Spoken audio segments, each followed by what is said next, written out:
We want his name, his story to be a voice for those who are still suffering. Tonight, a Buffalo community coming together to demand change and justice following the death of Nurul Alam Shah Alam, who died this week after being released from the Erie County Holding Center to the custody of Border Patrol. Good evening, I'm Febin Casahoon. This is a story that's making international headlines tonight. The 56-year-old was laid to rest today in a traditional Muslim funeral at the Masjid Zachariah Mosque in Buffalo. And tonight, we're learning more about what led to his death. Now, earlier tonight, Buffalo police releasing a timeline of events from its own reports dating back to February of last year. Almost 2 months after Shah Alam came to the U.S. as a refugee, police were called to a home in Buffalo's Black Rock neighborhood after a woman said that he was wandering in her backyard. Body cam obtained by the 7 News I-team from the arrest shows him approaching officers with 2 poles in his hand.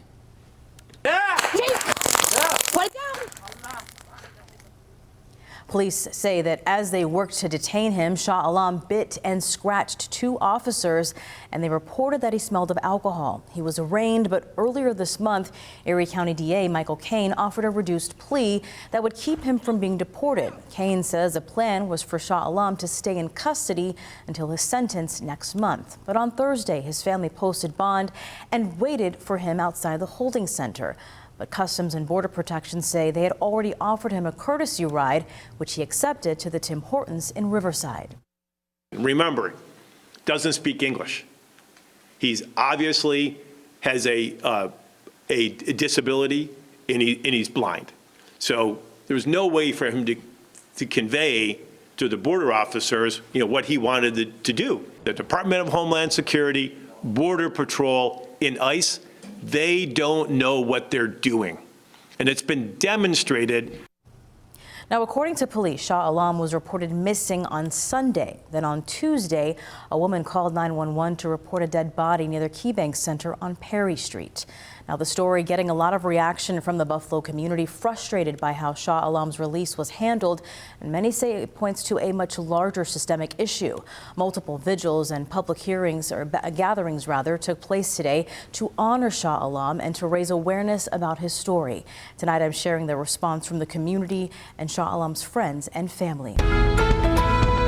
I was so sad to hear that his family has to go through this, and I just want to be a good neighbor. A deep sorrow has hit the Buffalo community after learning about the death of Nurul Alam Shah Alam. Dozens gathered in the Elmwood Village to honor the 56-year-old refugee from Burma and to show his family Buffalonians are behind them. You need to take this sadness and realize that the sadness or the anger we're feeling is love, and the community wants to be out here and show his family that we're sorry that they lost him and we care about them. Shah Alam, who is partially blind, was laid to rest Thursday after he was found dead 5 days after being taken into custody by U.S. Customs and Border Protection officers by mistake. His death comes with controversy after new information was released from CBP stating that after he was detained, quote, Border Patrol agents offered him a courtesy ride, which he chose to accept, to a coffee shop determined to be a warm, safe location near his last known address, rather than be released directly from the Border Patrol station. Allison Swatsworth, a product of immigrants, says that Shah Alam's death hits too close to home. I believe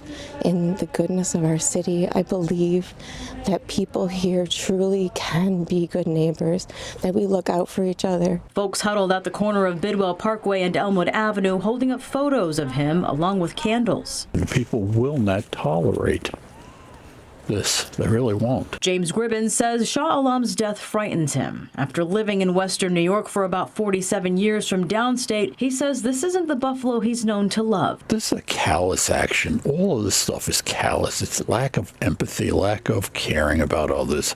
That's not what Buffalo is. And while sorrow spreads across the city, so does a message of hope and love. Just do whatever you can to show the people that you care about in your neighborhood that you're here for them.